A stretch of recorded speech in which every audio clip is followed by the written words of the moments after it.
नमस्कार दोस्तों, मैं दिवाकर कुमार आज फिर से एक नया वीडियो लेके आया हूँ।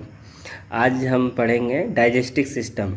हमारे जो शरीर में वो खाना का डाइजेशन कैसे होता है और कहाँ से स्टार्ट होता है और कहाँ ख़त्म होता है। तो चलिए आज स्टार्ट करते हैं। और अभी स्टार्ट करते हैं पहले डायग्राम से। चलिए डायग्राम बनाने सिखाता हूँ आप लोगों को। मैं आज डायग्राम बनाने स्टार्ट करता हूँ। तो पहले हम मुंह से स्टार्ट करते हैं। मेरा डायग्राम कंप्लीट हो गया। अब इसका लेवल करते हैं। तो सबसे पहले क्या है, तो सबसे पहले है माउथ।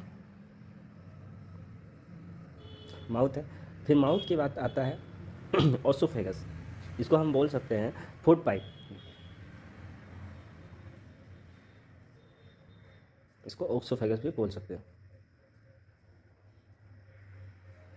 उसके बाद थोड़ा सा नीचे आते हैं तो फिर आता है स्टोमक। स्टोमक ये जे शेप आकृति का होता है। उससे नीचे आते हैं तो हमें स्मॉल इंटेस्टाइन मिलता है।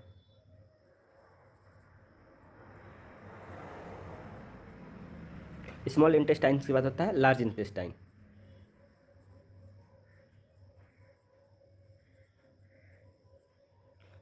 स्मॉल इंटेस्टाइन की लंबाई कुल 6 मीटर के आसपास होती है और लार्ज इंटेस्टाइन की लंबाई होती है 1.5 मीटर्स। ठीक है। अब लार्ज इंटेस्टाइन्स के बाद आती है रेक्टम। रेक्टम के बाद आती है एनस। तो ये हो गया हमारा बेसिक नाम। ठीक है, डाइजेस्टिव सिस्टम में। अब इसको हम थोड़ा सा डीपली पढ़ते हैं। ठीक है। अब हम जब चाहते हैं कि हमारा बाथरूम हो तभी होता है, तो वो किसके वजह से होता है, तो इसमें बीच बीच में स्फिंक्टर लगा हुआ रहता है। एक एनस के पास होता है, एक जैसे आगे जो स्टोमक होता है, स्टोमक के यहाँ पे होता है। इसको इसका नाम होता है स्पेंटर। स्पेंटर का काम क्या होता है, स्पेंटर का मुख्य काम होता है जब हम हमें मन होता है कि हमें जाना है या मतलब बाथरूम लगाए तभी हम जा सकते हैं। उससे पहले हम लोग इसके इसके होने की वजह से ही हम कंट्रोल कर पाते हैं। और ये 2-3 जगह होता है। एक यहाँ होता है, एनस के पास होता है, और स्मॉल इंटेस्टाइन के पास होता है, फिर स्टोमक के पास होता है। अब इसमें जानना है हमको। और एक होता है यहाँ पे अपेंडिक्स। अपेंडिक्स का नाम आपने बहुत बार सुना होगा। अपेंडिक्स कोई कोई बोल सुने होंगे कभी कि अपेंडिक्स हो गया है, बीमारी हो गया। तो ये होता है कि ये फूल जाता है या बढ़ जाता है, इसकी वजह से काफ़ी पेन होता है। चलिए ये सब बात की बात है। अब यहाँ पे जुड़ा हुआ होता है लीवर।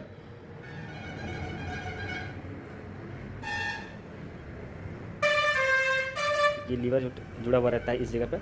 अब हम इसके बारे में जानते हैं कि इसका डाइजेशन का जो प्रक्रिया है वो कैसे होता है, किन एंजाइम से होता है। चलिए दोस्तों, अब हम बताते हैं ना कि हम लोगों का खाना डाइजेशन कहाँ से होता है। तो सबसे पहले मुंह से आने के बाद यहाँ पे ही एक ग्लैंड्स होती है।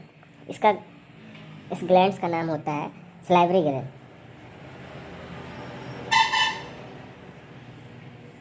सलाइवरी ग्लैंड, इसका मुख्य काम क्या होता है, ये जब हम लोग खाना खाते हैं तो मुंह में एक लार टाइप का आता है, तो इसी को बोलते हैं सलाइवरी ग्लैंड।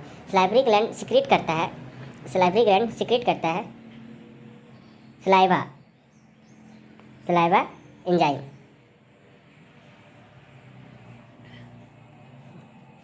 उसके बाद यहाँ से खाना फूड पाइप के द्वारा, ओसोफेगस के द्वारा स्टोमक में आता है। तो स्टोमक के पास होता है लीवर। तो लीवर में भी ग्लैंड होता है। तो लीवर ग्लैंड सीक्रेट क्या करता है, सीक्रेट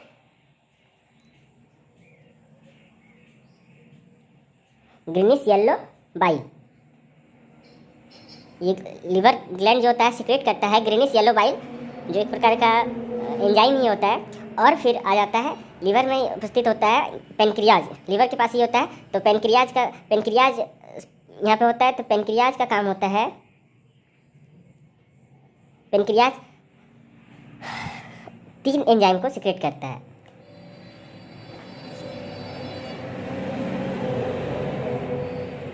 सीक्रेट जूसी एंजाइम को ये करता है, पेनक्रियाज सीक्रेट करता है। तो इसके अंडर में 3 होता है, 1 2 3। तो फर्स्ट होता है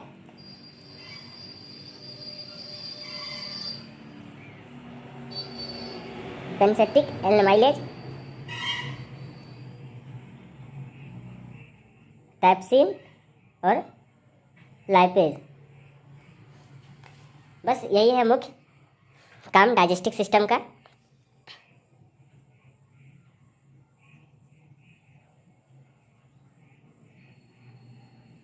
ये हुआ हमारा डाइजेस्टिक सिस्टम। बस इतना ही जानना है हमें। चलिए तो हम इनका फंक्शन जानते हैं कि डाइजेस्टिक सिस्टम काम कैसे करता है। तो डाइजेस्टिक सिस्टम का सबसे पहला काम मुंह से ही स्टार्ट हो जाता है। और मुंह से स्टार्ट होता है जब हम भोजन खाते हैं तो सबसे पहले मुंह में जाता है। मुंह में जाने के बाद वहाँ पे वो सलाइवा से मिक्स होके फूड पाइप के द्वारा स्टोमक में आता है। तो ये जो होता है फूड पाइप होता है, ये पेरिस्टाल्टिक मूवमेंट करता है। जब जैसे खाना जाता है तो धीरे धीरे फूलता है, फिर अपने आकार पे आ जाता है। ये पेरिस्टाल्टिक मूवमेंट होता है किस पे, फूड पाइप पे, ओसोफेगस पे। फिर खाना आता है कहाँ, स्टोमक में। स्टोमक में आने के बाद इसमें पेनक्रियाज के थ्रू सिक्रीशन होता है 3 एंजाइम का। फिर यहाँ पे वो मिलता है, फिर स्टोमक भेज देता है स्मॉल इंटेस्टाइन में। स्मॉल इंटेस्टाइन में जो भी भोजन का पोषक तत्व होता है उसे अब्जॉर्प्शन कर लिया जाता है, फिर उसे भेज दिया जाता है लार्ज इंटेस्टाइन में। लार्ज इंटेस्टाइन में भी जो बचा खुचा उसका पोषक तत्व होता है उसे भी अब्जॉर्प्शन हो जाता है। उसके बाद वो धीरे धीरे धीरे आके रेक्टम में आके जमा होता है, और जब हमको बाथरूम लगता है तब हम एनस के थ्रू उसको बाहर निकाल देते हैं। तो यही एक प्रोसेस बार बार होती है। और हम खाना खाते हैं तो मुंह से स्टार्ट होता है और एनस तक में जाके समाप्त होता है। इसकी कुल लंबाई 9 मीटर होती है। इसमें से 6 मीटर स्मॉल इंटेस्टाइन की होती है और 1.5 मीटर लार्ज इंटेस्टाइन की है। बाकी माउथ से स्टमक तक की होती है और इधर फिर रेक्टम से एनस तक की। बस इतना ही जानना है इसमें। Thanks for watching my video. आप लोगों को कैसा लगा आप ज़रूर कमेंट करके बताएं, और कुछ भी जानना हो तो मेरे कमेंट बॉक्स में आके कमेंट करें। धन्यवाद। लाइक और शेयर ज़रूर कीजिएगा।